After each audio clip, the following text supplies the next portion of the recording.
دوستو میں ہوں وصال اعظم۔ ایران اور ترکی کو جوڑنے والی نئی ریل لائن خطے کی سیاست اور تجارت میں بڑا موڑ ہے۔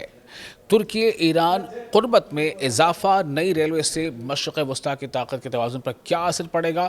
آخر ایران اور ترکی کے اس نزدیک کا کیا مطلب ہے؟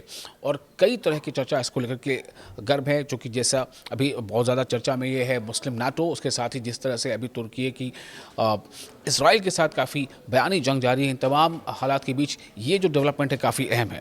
ایران اور ترکی نے ایک نئے سرحدی راستے چشمہ ثریا بارڈر کراسنگ کے ذریعے ریلوے رابطہ قائم کرنے کا فیصلہ کیا ہے۔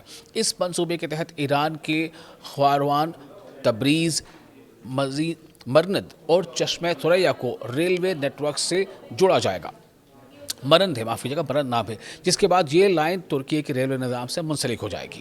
تقریباً 324 کلومیٹر طویل یہ منصوبہ ایران کے مشرق سے مغرب تک، یعنی ایسٹ سے لے کر ویسٹ تک پھیلے بڑے ریل کوریڈور کا حصہ ہے۔ اس منصوبے کی اہمیت کیا ہے؟ بظاہر یہ ایک ریلوے منصوبہ لگتا ہے، لیکن حقیقت میں اس کے اثرات صرف نقل و حمل تک محدود نہیں ہیں۔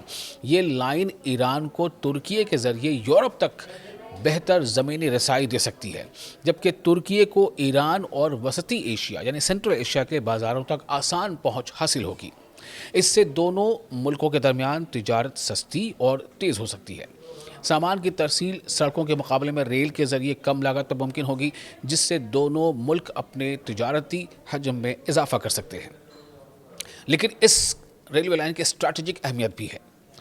دراصل اس منصوبے کی سب سے بڑی اسٹریٹجک اہمیت یہ ہے کہ ایران ایک ایسے وقت میں اپنے علاقائی رابطوں کو مضبوط کر رہا ہے جب وہ مختلف معاشی پابندیوں اور بین الاقوامی دباؤ کا سامنا کر رہا ہے۔ ترکی، جو یورپ اور ایشیا کے درمیان پل کی حیثیت رکھتا ہے، ایران کے لیے ایک اہم شراکت دار بن سکتا ہے۔ یہ ریلوے کوریڈور ایران کے مشرقی سرحدی علاقوں سے لے کر ترکی تک ایک مسلسل زمینی رابطہ پیدا کرے گا۔ اس سے نہ صرف تجارت بلکہ مستقبل میں لاجسٹکس، توانائی اور علاقائی تعاون کے نئے مواقع بھی پیدا ہو سکتے ہیں۔ ترکی اور ایران کی بڑھتی نزدیکی کے مشرق وسطیٰ پر اثرات بھی پڑ سکتے ہیں۔ اگرچہ ایران اور ترکی کئی معاملات میں ایک دوسرے کے حریف بھی رہے ہیں، خاص طور پر شام یعنی سیریا، عراق اور جنوبی قفقاز کے بعض معاملات میں، لیکن معاشی تعاون میں اضافہ دونوں ملکوں کے تعلقات کو نئی سمت دے سکتا ہے۔ اس قربت کے نتیجے میں مشرق وسطیٰ یعنی مڈل ایسٹ میں ایک ایسا بلاک ابھر سکتا ہے جو علاقائی تجارت اور ٹرانزٹ روٹس پر زیادہ اثر و رسوخ رکھتا ہو۔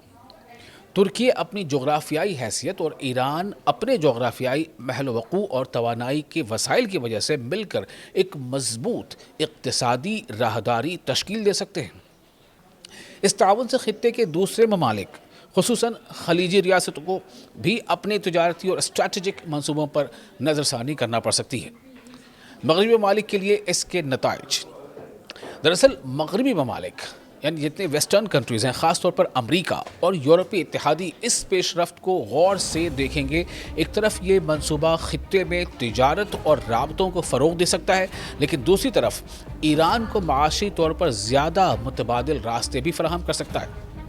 اگر ایران کو ترکی کے ذریعے یورپی اور علاقائی منڈیوں تک زیادہ رسائی ملتی ہے تو مغربی پابندیوں کے اثرات کسی حد تک کم ہو سکتے ہیں۔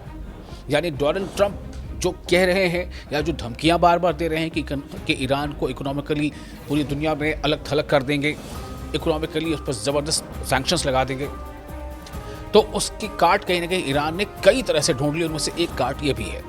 اسی وجہ سے یہ منصوبہ صرف ایک انفراسٹرکچر پروجیکٹ نہیں بلکہ ایک جغرافیائی سیاسی پیش رفت بھی سمجھا جا رہا ہے۔ اس کا نتیجہ اوورآل کیا ہے؟